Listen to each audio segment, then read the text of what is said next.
अविवादये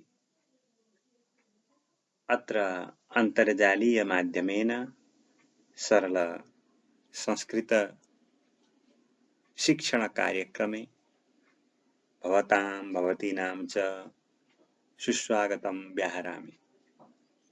आइए यहाँ आज से हम अजंत पुल्लिंग के अंतर्गत यानी कि अकारांत शब्द अर्थात कोई भी शब्द हो तो उस शब्द के अंत्य में अ हो तो उसे अकारांत कहते हैं। जैसे मेरा नाम प्रकाश है तो प्रकाश कहते हैं, पर स तो हलंत उच्चारण करते हैं, पर वैसे वो क्या है, प्रकाश है। स के बाद क्या है, अ है। तो इसलिए अकार अगर अंत में हो तो उसे अकारांत कहते हैं। तो जितने भी शब्द अ अंत्य में आते हैं उसे अकारांत कहते हैं। और यह पुल्लिंग का शब्द है। अ अंतिम में आए ऐसा पुल्लिंग के शब्द होते हैं। तो आइए, पुल्लिंग के शब्द में राम शब्द है। राम शब्द का अर्थ होता है भगवान परब्रह्म परमात्मा दशरथ के पुत्र के रूप में प्रादुर्भाव हुए श्री राम। तो हम यहाँ रूपायन प्रक्रिया सीख रहे हैं। तो राम शब्द जो होता है उसका रूपायन कैसे होगा, रूप कैसे चलेगा। तो संस्कृत में एक वचन, द्विवचन, बहुवचन होता है। अंग्रेजी, हिंदी आदि भाषाओं में सिंगुलर और प्लूरल यानी कि एक वचन और बहुवचन ही होता है, द्विवचन नहीं होता है। तो यहाँ संस्कृत में क्या है, एक वचन, द्विवचन और बहुवचन है। तो इसके बाद क्या है हमारे पास कि विभक्ति है। ये जो प्रथमा लिखा गया है सबसे पहले, ये प्रथमा विभक्ति है। ये विभक्ति है, ये विभक्ति का अर्थ होता है। तो विभक्ति जो है इसमें प्रथमा में राम शब्द के एक वचन में राम बनेगा, तो दो द्विवचन में रामौ और बहुवचन में रामा ऐसा होगा। तो एक राम कहेंगे तो राम, और द्विवचन में रामौ, और बहुवचन में बहुत राम हो तो रामा, दो राम हो तो रामौ, बहुत हो तो रामा। तो विभक्ति के अनुसार अर्थ रहते हैं, इसलिए प्रथमा में राम, रामौ, रामा ऐसा हुआ। तो द्वितीया में रामम, रामौ, रामान, और तृतीया में रामेण, रामाभ्याम, रामैहि, रामैहि ऐसे उच्चारण करेंगे, विसर्ग जो होगा उसका। इसके बाद चतुर्थी में रामाय, रामाभ्याम, रामेभ्यः। पंचमी में रामात और रामाद, त और द दोनों होते हैं इसलिए रामात और रामाद, रामाभ्याम, रामेभ्यः। और षष्ठी में रामस्य, रामयोः, रामाणाम। सप्तमी रामे, रामयोः, रामेषु। और संबोधन में हे राम, हे रामौ, हे रामाः ऐसा रूप बनेंगे। यानी कि इतने रूप राम शब्द के बनते हैं। तो इसी तरह से अब आकार अंत में हो ऐसा शब्द जो बालक शब्द है, बालक शब्द में भी बच्चा अर्थ जो वहन करता है उस शब्द का अर्थ होता है बालक। तो उस शब्द का रूपायन कैसे होगा, बालकः, बालको, बालकाः। यानी कि अब मैं यह एक वचन, यह द्विवचन और यह बहुवचन ऐसा लिख कर नहीं दूंगा, और यह प्रथमा यह द्वितीय नहीं लिखूंगा। यानी कि पहले राम शब्द के जो रूप हैं उनको देखकर आपको यहाँ पर अनुमान लगाना है, यह प्रथमा, यह द्वितीय, यह तृतीय। एक वचन, द्विवचन, बहुवचन तो क्रम से रहता है, वो तो जान सकते हैं। और प्रथमा, द्वितीय, तृतीय भी क्रम से रहती है, सप्तमी के बाद संबोधन आती है, इसको ख्याल कीजिए तो बढ़िया रहेगा। तो बालकः, बालकौ, बालकाः यह प्रथमा में हुआ, और द्वितीय में बालकम, बालकौ, बालकान। तृतीया में बालकेन, बालकाभ्याम, बालकैः। चतुर्थी में बालकाय, बालकाभ्याम, बालकेभ्यः। पंचमी में बालकात्, बालकाद, बालकाभ्याम, बालकेभ्यः।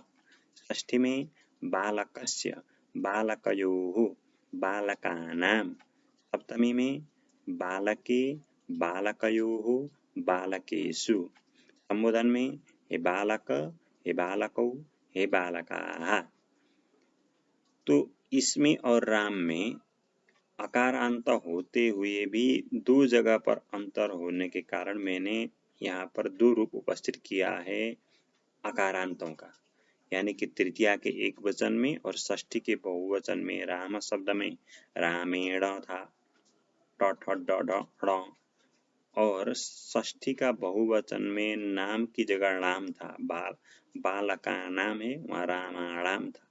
तो इतना दो शब्दों का, इतने दो जगहों का भिन्न भिन्न देने के बाद अब मैं आपको इसी तरह से अंत वाले ही राम शब्द और बालक शब्द, इन दो शब्दों की तरह ही जिनका रूपायन हो ऐसे शब्दों बहुत उदाहरण दूंगा। तो इन शब्दों का आप जितना अभ्यास करेंगे, हर कोई शब्द आए तो उसको आप क्या करना है, रूपायन प्रक्रिया करना है, खुद अकेले ही चलाते रहना है। तो उससे आपको अभ्यास ज्यादा रहेगी, ज्यादा होगी तो इन शब्दों का ज्ञान होगा। अब यहाँ पर मैं एक चिन्ह दे रहा हूँ, जहाँ पर नीचे जहाँ पर इस तरह का एक तारा जैसा चिन्ह दिया गया है, वहां पर राम शब्द की तरह रामेण और रामायणम बनाना है तृतीया और षष्ठी में। और जहां पर यह नहीं है वहां पर तो बालक शब्द की तरह रूपायन करिए, इससे आपको सरल रहेगी। जहां पर यह चिन्ह ऐसा दिया है नीचे, जहां पर और चिन्ह जैसा दिखाया गया है उसको देखकर आपको अनुमान करना है। तो वो चिन्ह तत्त शब्दों में लिखा गया है और वहां पर क्या है कि शब्दों का अर्थ लिखा गया है और कुछ नहीं है।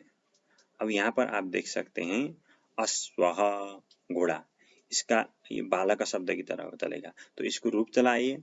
तो अश्वः, यहाँ पर प्रथमा का एक वचन का रूप अश्वः है। ये अश्वः, अश्वौ, अश्वाः, अश्वम्, अश्वौ, अश्वान्, अश्वेन, अश्वाभ्याम्, अश्वैः, अश्वाय, अश्वाभ्याम्, अश्वेभ्यः, अश्वात्, अश्वाद्, अश्वाभ्याम्, अश्वेभ्यः, अश्वस्य, अश्वयोः, अश्वानाम्, अश्वे, अश्वयोः, अश्वेषु, हे अश्व, हे अश्वौ, हे अश्वाः। इसी तरह उष्ट्र, उष्ट्रः, उष्ट्रौ, उष्ट्राः, उष्ट्रम्, उष्ट्रौ, उष्ट्रान्, उष्ट्रेण, क्योंकि यहाँ पर तारा दिया, ऐसा चिन्ह दिया गया तारा की तरह। तो उष्ट्रेण, उष्ट्राभ्याम्, उष्ट्रैः, उष्ट्राय, उष्ट्राभ्याम्, उष्ट्रेभ्यः, उष्ट्रात्, उष्ट्रात्, उष्ट्राभ्याम्, उष्ट्रेभ्यः, उष्ट्रस्य, उष्ट्रयोः, उष्ट्राणाम्, उष्ट्रे, उष्ट्रयोः, उष्ट्रेषु, हे उष्ट्र, हे उष्ट्रौ, हे उष्ट्राः। इसी तरह हर कोई शब्द का अभ्यास कीजिए। उष्ट्र शब्द का राम शब्द की तरह हुआ तो अश्व शब्द का बालक शब्द की तरह हुआ। तृतीया और षष्ठी में न की जगह न हुआ, उष्ट्र में अश्व में बालक की तरह न ही हुआ। इसी तरह कपोतः यानी कि कबूतर, काकः यानी कि कौवा, कीटः यानी कि कीड़ा, कीरः यानी कि तोता, कुटः यानी कि मुर्गा। इसी तरह कुक्कुरः यानी कि कुत्ता, कुंजरः यानी हाथी, कुरंगः हरिण, कूर्मः यानी कि कछुआ, क्रिकलासः यानी कि गिरगिट, जो रंग बदलता है उसको गिरगिट कहते हैं, क्रिकलासः कहते हैं।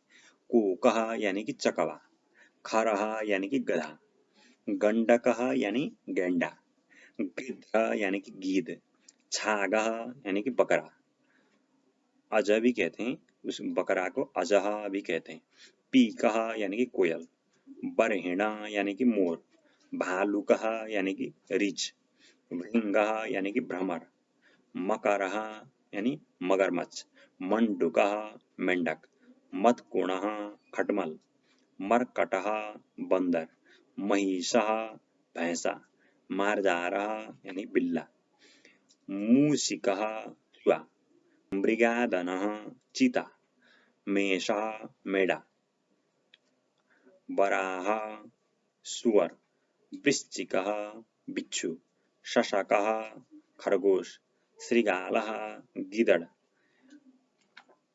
इसी तरह और शब्द हैं, यानी कि जितने भी अ अंतिम में आए ऐसे शब्द हो तो उनका रूपायन अगर पुल्लिंगी हो तो इन शब्दों की तरह ही होंगे अवश्य। इसी तरह अग्रजः यानी कि बड़ा भाई, आवुत्तः यानी कि बहनोई, जनकः यानी पिता, तनयः पुत्र, देवरः देवर, धवः पति, दौहित्रः धोता, पितामह दादा, पितृभ्यः चाचा, पौत्रः पोता, प्रपितामहः परदादा, प्रपौत्रः परपोता, भागिनेयः भांजा, भ्रातृभ्यः भतीजा, मातामह नाना, मातुलः मामा, मातुलेयः मामा का पुत्र, शालः शाला, श्वशुरः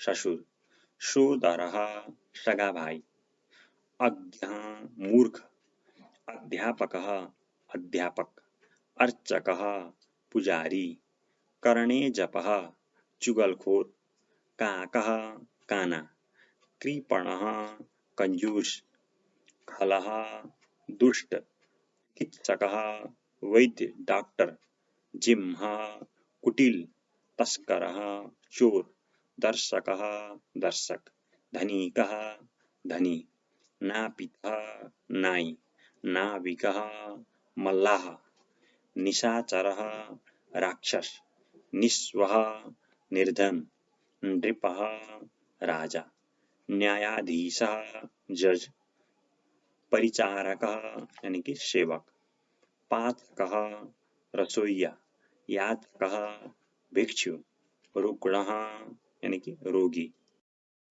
इसी तरह और शब्द हैं, अपूपः यानी कि पुआ, आम्रः आम, गूढ़ः गुड़, गृंजनः गाजर, गोधूमः गेहूं, चणकः चना, तिलः तिल, दाडिमः अनार, नारिकेलः नारियल पेड़, निम्बः नीम, पटोलः परवल, माशः माश यानी कि उदड़, मुदगः मूंग, सर्षपः सरसों, सम्यावः हलुआ, अयस्कारः लोहार, सुवर्णकारः सुनार, रजकः रंगरेज, रथकारः बढ़ई, लकड़ी का काम करने वाला को बढ़ई कहते हैं। रजकः यानी कि वस्त्र को जो धोता है रंगरेज कहते हैं धोबी को। आपणिकः दुकानदार, कांदबिकः हलवाई, कुंभकारः कुम्हार, कुविंदः जुलाहा, मालाकारः माली, सूचीकारः दर्जी, मध्याह्नः यानी कि दोपहर, आपणः दुकान, आलयः घर, उदन्तः खबर, कारावासः जेलखाना, कूपः यानी कि कुआं, कोलाहलः शोरगुल, कोशः खजाना, तड़ागः तालाब, पंकः कीचड़, पाषाणः पत्थर, प्रणयः प्रेम, मूकुरः दर्पण, मृदंगः तबला। दर्पणः भी प्रयोग कर सकते हैं, दर्पणः भी संस्कृति शब्द है। वधः यानी कि हत्या, विद्यालयः स्कूल, विलंबः देर, विवाहः शादी, व्ययः यानी कि खर्च, संदंशकः चिमटा, जो चिमटा होता है उसका नाम है संदंशकः। इस तरह से ये बहुत सारे शब्द, अगर आप आज राम शब्द और बालक शब्दों, इन दो शब्दों का अच्छी तरह से अभ्यास कर लें तो संस्कृत के हजारों शब्द, यहाँ तो 100 के करीब आए होंगे, पर आप हजारों शब्दों का ज्ञान कर सकते हैं, उन हजारों शब्दों का रूप चला सकते हैं, उन हजारों शब्दों का प्रयोग करने में समर्थ हो सकते हैं। इसलिए इन दो शब्दों का जो अभ्यास दिया है, उन दो शब्दों का रूपायन प्रक्रिया ठीक से याद कर ले और इसी तरह यहाँ के जितने शब्द हैं उनका रूपायन आप चलाएं तो आप हर कोई अकार अंत वाला शब्द मिल जाए तो उसको फट से 1 सेकंड में आप रूप चला सकते हैं। कोई भी शब्द हो, जैसे किसी ने कह दिया कोई शब्द तो उसका अकारांत शब्द हो तो आप धड़ाक से उसका पूर्ण तरीके से रूप चला सकते हैं, रूपायन बना सकते हैं राम शब्द की तरह। तो आज के लिए इतना ही। जय श्री कृष्ण, जय श्री